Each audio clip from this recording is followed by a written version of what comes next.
All right.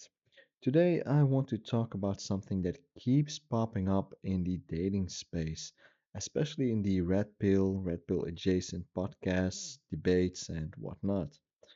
If you've spent any time there, you'll hear a lot of very confident, very absolute rules. Rules like never date single moms, never date women with a high body count, and never date women who did OF. And if you do, you're weak, you're a simp, you have no standards, you're not a high value man. And everything is framed in hard lines, clean categories, no gray area really. And I want to be very clear before we go any further.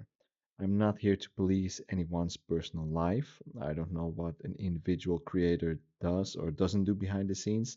And frankly, that's also not the point of today's episode.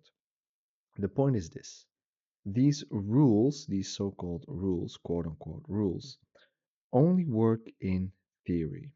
The moment you try to apply them to a real human situation, these rules immediately start breaking down very rapidly.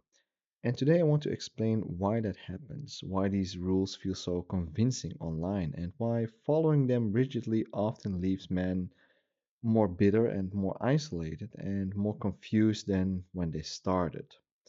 Let's start with why this stuff is so appealing in the first place. Well, to be honest, rigid rules feel safe. They reduce uncertainty, they take a messy, emotional topic like dating and they turn it into something that looks logical and controllable. So, yeah, that makes sense.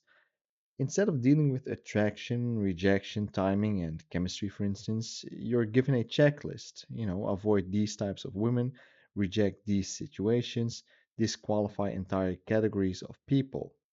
And for men who feel rejected and ignored or burned by dating, that might feel very empowering. I kind of get it. It says basically, you're not the one who's messing up, you're not failing, you're just surrounded by terrible options. And I think that message hits hard. I think that message hits home, especially when you're frustrated, which I totally understand. But feeling powerful and being effective are not the same thing. Here's where the whole thing starts to fall apart. In real life, you don't date categories. You don't date, quote unquote, a single mom. You don't date, quote unquote, a high body count women. These are abstract ideas. You're dating an actual person with personality, with values, behavior, and well, most likely a very specific situation, your situation. The moment you move from talking about groups to talking about individuals, rigid rules immediately need exceptions. Context shows up, trade offs show up, emotional connection shows up, and that's not being hypocritical, that's just reality, that is what it is. Any philosophy that only works when you ignore context is not a life philosophy, it's a theoretical coping mechanism. This is why these conversations sound airtight on podcasts, but they get very quiet when you ask, all right, okay, but what does this look like when you actually like a woman, right? What does it actually look like when you like someone, whether it is a man or a woman? There's another layer to this that doesn't get talked about enough or not at all. Single moms, OF girls, women with pasts. These women often become symbols in these discussions, not because they're uniquely dangerous, but because they represent things men are quote unquote afraid of. They represent rejection, scarcity, the feeling of being replaceable, the feeling that dating isn't fair, which, let's be honest, it isn't. It's easier to aim anger at a symbol than to sit with the reality that modern dating systems, well, they kind of suck. They are hard. They are tough. Especially dating apps. These distort behavior for everyone involved. Blaming a type of women feels empowering, I think. I kind of, I guess. And admitting that the system is messy, impersonal, and sometimes cruel feels uncomfortable. So the anger sticks, even if it doesn't actually help any guy build a better life or become better at dating. So it doesn't really help. Here's the stress test every dating philosophy has to pass, I think, to a certain degree.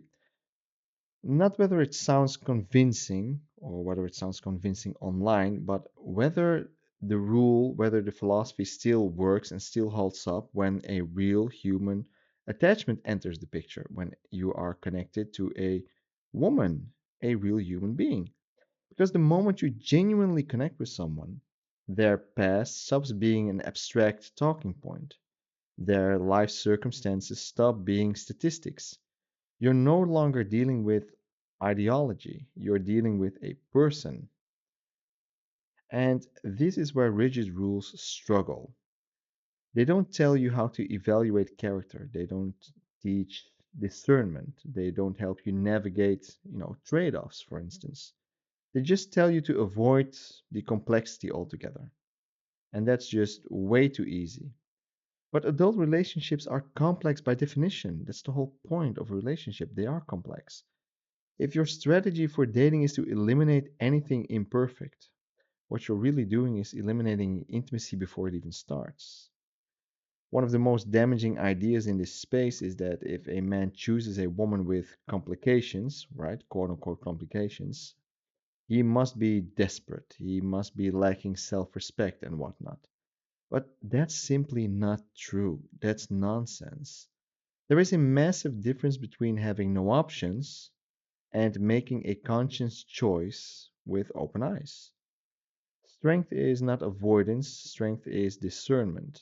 A man saying, look, I've thought this through, I understand the downsides, and still this is what I'm choosing. That's not weak, it's exercising agency.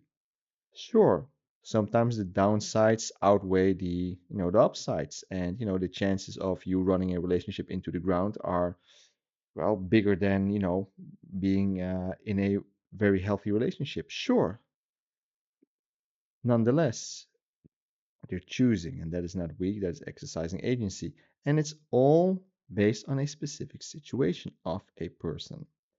So reducing every complex decision to simping doesn't make men stronger. It just replaces thought with fear. And here's the structural issue.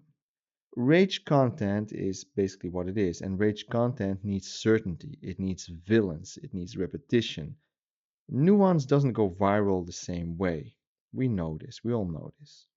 If you admit that dating requires judgment and flexibility and emotional maturity and decision making, and nuance, you can't sell hard rules anymore.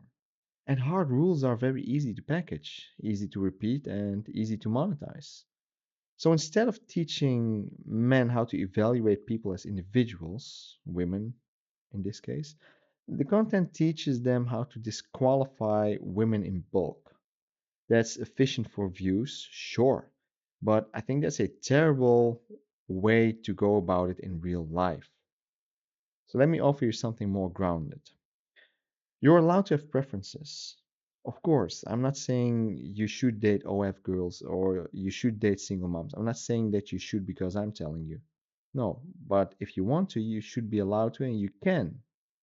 You're allowed to say, I want this. And you're also allowed to say, look, this isn't for me. My preference is to not date a woman with a certain with a certain baggage, for instance. That's fine. But you're not entitled to a world without trade-offs. That doesn't work. That doesn't happen. You don't need contempt to have standards. You don't need rage to protect yourself. You don't need to convince these women that they are terrible. You don't need rigid rules to avoid your pain. What actually helps is learning how to assess character, regulate emotion, and make decisions without bitterness.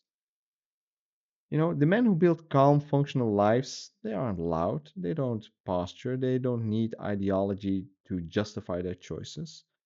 They choose, they commit, or they'll walk away without resentment. They might be successful, they might mess up. That's just life.